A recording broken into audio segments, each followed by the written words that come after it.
thanks, Goldkey, for the thumbnail. I said, here's a screen. I don't have high resolution pictures of all of your babies. Please put them on here. And he sent me this, and it is glorious. So you want to walk through like how each one, like what are they for? What problem do they solve? Yeah. So I guess first one is Maxi. That's the original Max Link stake pool. It was just kind of that was our first smart contract that we launched, and there was a 21-day mint cycle. Which funny history about that. We cut that short because we thought that there was a chance PulseChain was going to launch in mid-May of 2022, and we didn't want to cut it close to a potential 2022 PulseChain launch. We wanted to get that done, so kind of some fun history just to look back on. But that was a 15-year HEX stake pool that gives users the benefits of 99.9% gas fee savings, which really matters for the long stakes. You can trade it anytime, and it maxed out the bigger pays better bonus because about 294 million HEX was pooled, and it locked in a like 5x Hedron bonus. So that was kind of the kickoff to all of this was Maxi. Do you want to just kind of like go Here, down? We'll alternate. We'll take turns. You're up next. Yeah. So the next kind of group of products that we launched, basically after Maxi, we were like, okay, well, there's obviously clear demand. This solves a big problem for HEX around gas fee savings and just increasing bonuses. And initially we were like, thinking about, do we want to launch a platform for people to launch their own? But we decided on launching a staking ladder, which is, if you've been in HEX for a while, you understand what that is, where you set stakes of different lengths to kind of span a yield curve. And so we decided on launching the Perpetuals, which was also an upgraded version of the smart contract of Maxi, whereby rather than being a one and done stake, the contract will actually have an automatic reload, or we'll have an automatic restake feature. So there'll be a period of time after the stake ends where you can either redeem your HEX or you can stay in the pool and your HEX will be automatically restaked. So we launched 4 more HEX stake pools, which are called the Perpetuals, for that feature. And so each of these are a different stake length. So we've got Base over here on the right, which is a 1-year stake. We've got Trio, which is a 3-year stake. Lucky, which is a 7-year stake, and Desi, which is a 10-year stake. So that was in around this time last year, actually, in September of last year. And with that upgraded feature of having these perpetual stake pools, we wanted something that would be a driver in the future for people to want to continue to grow these stakes, aside from just the bigger pays better bonus. And so we aligned the Perpetuals with a product called Maximus Team, which is this star token here. And Team is incentivized to grow the Perpetuals. So it's basically a growth engine for these stake pools. And so it earns rewards from the size of the bigger pays better from the Perpetuals, along with the Hedron from those pools. And so, yeah, we launched those as kind of a cohort around this time last year. And really successful. Each was a pretty significant pool, and we launched them all at the same time. And the cool part about all these products too, like Dipcatcher mentioned, we were always pushing forward because we wanted to launch these before the launch of PulseChain in order to get these stakes doubled onto PulseChain, which we did, and I'm actually really proud that we did, because our community got their bags doubled, and now they have these big HEX stake pools on both chains. Do you want to hop in, Dipcatcher, on the next product? Yeah. So I guess the next kind of like cohort launch was Powwater, and so kind of how those stake pools, they pooled HEX and then were would stake the HEX, and that's what the asset was. We right around the same time as that launch, Alex had released a kind of follow-on to Hedron, which was Icosa, And the result of ICOSA was that a lot of people were making a bunch of small HSI stakes and then putting them into this auction system to mint ICOSA. And then after some period of time, they were then auctioned off.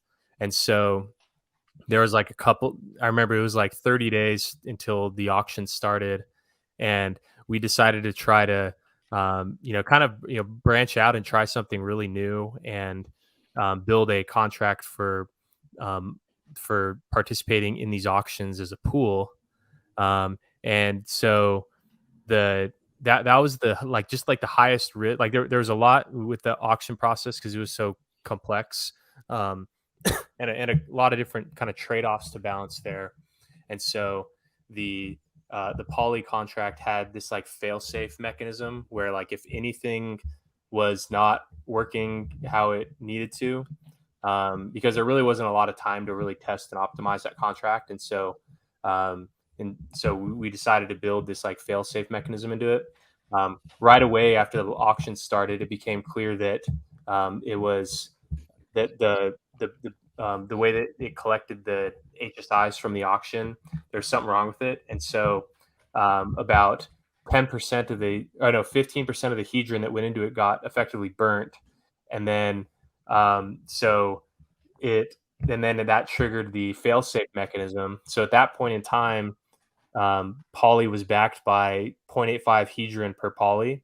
But then a couple hours later, the hedron deployer, who gets a portion of all of the minting of bonus hedron, they carved off like a couple of days worth of the hedron that it accumulates, and they kind of backfilled the poly contract. So now what poly is a 15-year hedron stake pool, which is earning ICOSA at a very high rate, and it's backed by about 1.1 hedron per poly.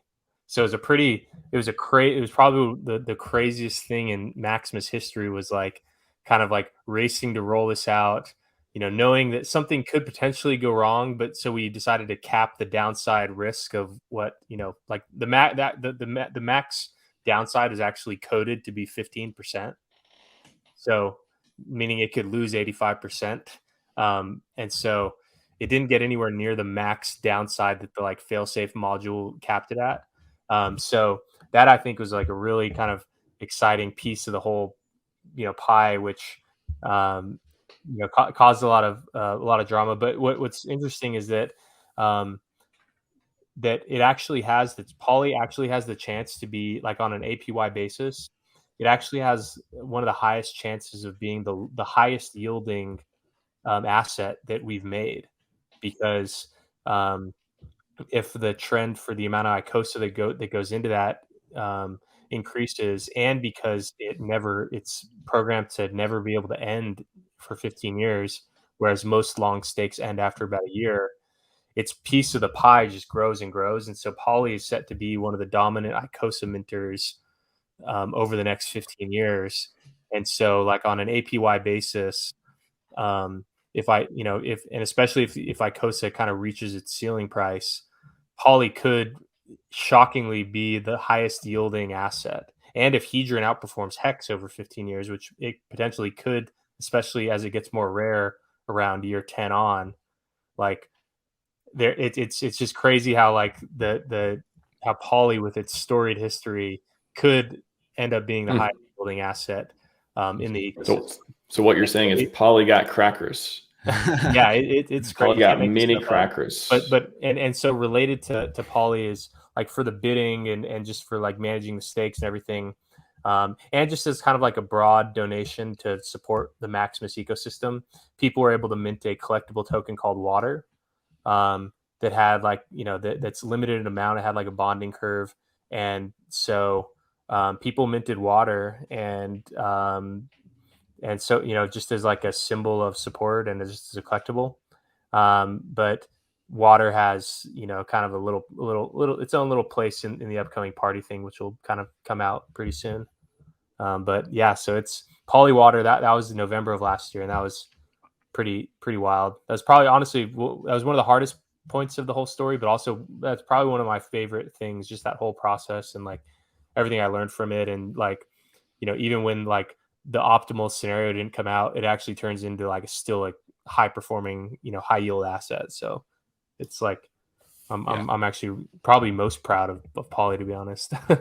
Nonstop winning. That's how we do it, man. Yeah, and then we've got DCA. I feel like you have to talk about DCA because that's your. Yeah. So the DCA. It's not GKA. That's true. Dip catcher algorithm. Yeah. Well, so dip catcher algorithm it was a trading view algorithm that was designed to be a dollar cost averaging strategy, where it combines a couple different common TA, like some ideas from some common technical analysis that you might do and statistical analysis, and turns it into this framework for knowing when something's at a good price to buy, and also even helping you map out limit orders that you might want to use as well. And so it's a trading view indicator, and I've been sitting on this for years. Like if you look back to my old posts dating back to 2020, they all have this like kind of like these like kind of big bands and colors all over the chart, and it roots back to the original version of this, and so it's kind of been brewing for a while. And then early this year, I just decided to package it up and make it something that people could install and utilize. And so so we wanted to make it available for sale. And then also we wanted to allow like customers to do some type of like revenue share with this. Because like common theme across a lot of these things is like kind of this concept of like revenue share. And so we decided to do what in effect is a 50% revenue share on the dipcatcher algorithm by letting you mint an access pass on pro.dipcatcher.com.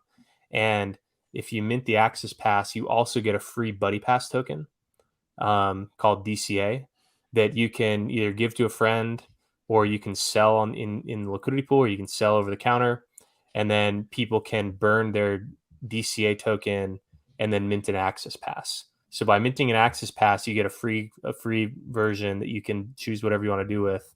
And so that would, and then we end up having about like 500 or 600 people that now have access to this algorithm. So a whole lot of sales on that. And due to the like kind of scarce nature of it, there was like a speculative element to the dipcatcher algorithm access pass. And so that I thought was a really kind of exciting premise with how to sell a software product. And then also I've been working on just some upgrades to that DCA algorithm, and even some like brand new algorithms that I'll probably just add to all the people that have the DCA access pass. So that one was kind of like a little side mission that turned out to be a pretty big success. Yeah, massive. So it's kind of your I just want to ask on that. So it's kind of your Unisocks product, huh? Kind of, yeah, like a limited amount. Because the price of it ratchets up every like 100 customers, and so over time it may become infeasible to purchase unless there's adding more algorithms to the whole thing. Maybe that increases the like price threshold that it could reasonably get to. But and the design of that was so that like it could kind of be kind of an exclusive thing where not everyone just like has access to it. It was a way to add like a nice little cap to the scarcity. But yeah, it's kind of like that where it's like a scarce launch. Yeah, which is good because the more people that have that indicator, the less valuable it'd be, because everyone can snag the dips. But yeah, then we've got to the right of the DCA, we've got CHEX, which is a cross-chain HEX index. So what CHEX is it was launched on both Ethereum and PulseChain, and what people can do is they can mint checks by depositing one EHEX and one PHEX. And so this allows people to easily buy both and buy exposure to both hexes on both PulseChain and Ethereum. I just checked. There's actually 1.3 million checks on PulseChain, and then 167K checks on Ethereum. So double that for the amount of hex that's in there. But but it's been cool to watch. It's actually been tracking the combined price of HEX pretty closely, and it has some interesting arb plays for people to to keep that kind of price peg of the combined price. So we launched that this year as well, and people really like it. Yeah, I mean that was like a real side mission, like from Yeah. idea to to launch, because it's very simple, and it was something that I was like already effectively building with kind of like dual distribution and like minting coins with numerous tokens, and so like kind of had all the pieces together from all the other launches and stuff, and the and that actually it came pretty soon after, which isn't really shown here, but right when PulseChain launched, we had done like a gas bridge type of thing where people could swap ETH directly into PulseChain. And so that kind of had us thinking around like cross-chain stuff. And then that was kind of how the whole checks concept came to be. But checks is probably, it's probably it has some really innovative kind of aspects to it where it is a way to trustlessly have like a cross-chain price oracle, because the price of checks on both chains, it can never deviate too much away, or else there's like an instant arbitrage opportunity that closes it. And so the asset that lives on Ethereum is equal in value to the asset that lives on PulseChain. And so it's like, because on Ethereum checks that holds native EHEX and then bridged PHEX, and then on PulseChain PChex holds native PHEX and bridged hex from Ethereum, and so they hold the same asset. And but so that one was kind of an experimental launch, and to kind of help with people that if they wanted to like onboard people into both, because it was kind of a solution to just the complexity around onboarding now that HEX is a dual chain asset. So but and I think that there's ways that we can kind of take that kind of in the future with like liquidity for different assets and different types of indexing. But that was a pretty cool little side quest right around the time PulseChain launched. Yeah, sweet. But last but not least, pool party. Yeah. So so pool party is kind of like the next generation of the concept of team and the Perpetuals. And we wanted to make it where people could organize their own HEX staking pools, and very fluidly, where maybe all the time there's a HEX stake pool available to join, and then you can compare joining that to purchasing any of the existing ones. And so we and so kind of how there was a lot of success with team kind of driving the big minting participation in Deci, Lucky, Trio, and Base. That's kind of the role that the party serves. And so party is actually going to be there are going to be a couple ways to mint party, one of which is you can burn team to get it. If you want to upgrade your team into party, you'll be able to burn it directly for that, or you can get it through an airdrop, which goes out to anyone who held any of these tokens as of the PulseChain fork. And then you can also get mint it through through the DApp. And then so there's a couple different ways to get it. And then what's different about party versus team is that while team is on the like 1 year long-term stake schedule, party goes on a 2-week cycle. And whether you're holding your party liquid or staking your party, you're earning rewards in different ways. If you hold your party liquid, you earn any ERC20 token that is sent to the party contract address during that time. But if you stake your party, you're not earning those tokens, but you're compounding your party and earning more party. So party is kind of meant to be a similar type of marketing engine for the new HEX stake pools that are going to be launching in the pool party ecosystem. And we really do want to make party kind of even broader than just HEX stake pooling and DeFi assets, even related to HEX. Like there's really a lot of opportunity to kind of apply these principles to, you know, different types of financial products. And then also with Party, it can distribute the income in any type of asset. It's not like with Team, there's like a list of 11 different assets that can pay into Team. Party, it's like anything can pay in. And so it's I think a really good solution to kind of being like an ongoing marketing engine for the new HEX stake pools that are launched through the system. Yeah, it's a very we've been I'm excited. I think once it clicks in people's head with Party, like we've kind of invented this concept of like yield duality, where like Dipcatcher mentioned, holding liquid, you earn kind of the real revenue from Pool Party, the HEX staking platform, but you know, if we build other products that plug in and feed revenue, just holding liquid does that. But then you can also you know, stake Party and earn more Party and earn the inflation. So it's kind of like HEX in a way, in that like with HEX, by staking, you're supporting the HEX price. Staking Party will support Party price, but it also supports the amount of revenue that liquid Party holders earn. So it's a really cool system. I'm working on like a diagram to kind of show it, but really exciting tokenomics around Party.